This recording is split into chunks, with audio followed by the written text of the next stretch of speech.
শততম পর্বে পদার্পণ করেছে রবীন্দ্রনাথ ঠাকুরের ধ্রুপদী ছোট গল্প দেনা পাওনা থেকে অনুপ্রাণিত হয়ে নির্মিত দীপ্ত টিভির জনপ্রিয় ধারাবাহিক দেনা পাওনা। আজ রাত 9:30টায় নাটকটির শততম পর্ব প্রচার হবে। এতে বেশ উচ্ছ্বাস প্রকাশ করেছেন শিল্পী ও কলাকুশলীরা।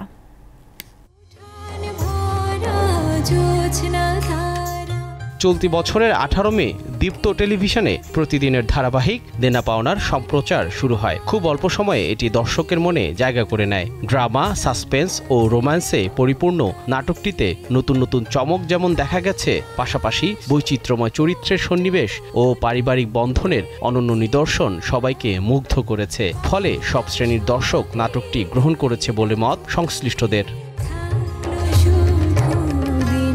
16 সেপ্টেম্বর শততম পর্ব স্পর্শ করছে দেনা পাওনা। এতে উচ্ছ্বাস প্রকাশ করে নাটকটির পরিচালক জানান, আগের পর্বগুলো যেমন আকর্ষণীয় ছিল, সামনের পর্বগুলোতেও থাকবে নতুন নতুন চমক। টিমওয়ার্কটা খুব ভালো ছিল, সবাই ভালো এফোর্ট দিয়েছে, এই জন্য 100 পর্ব পর্যন্ত যেতে পেরেছি। সামনে এত বাঁক আছে গল্পের, এত টান উত্তেজনা আছে, দর্শক আমার মনে হয় যে অধীর আগ্রহে বসে থাকবে। সামাজিক জীবনে, আমাদের পারিবারিক জীবনে নানান যে ঘটনাগুলো ঘটে যায়, সেই ঘটনা প্রবাহগুলো নিয়েই মূলত দেনা পাওনা।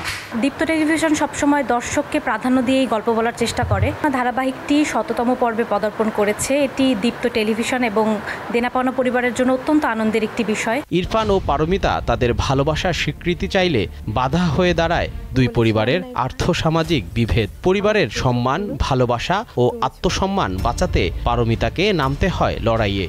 ইরফান আমাকে ছাড়া আর কাউকে বিয়ে করবে না। তুমি আমার ভালোবাসা নাকি। শততম পর্বের মাইল ফলকে আনন্দিত শিল্পীরা। একটা সিরিয়ালের 100 পর্ব আমরা পার করেছি, এটা তো ডেফিনেটলি অনেক ভালো লাগা এবং অনেক গর্বের। প্রচুর রেসপন্স পাচ্ছি।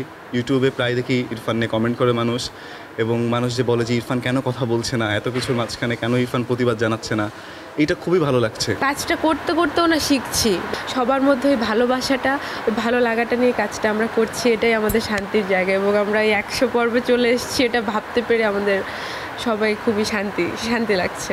দেনা পাওনার গুরুত্বপূর্ণ চরিত্রে অভিনয় করেছেন তানভিন সুইটি, মনির খান শিমুল, নাজনীন হাসান চুমকি, শাহাদাত হোসেন ও কাজী আনিস।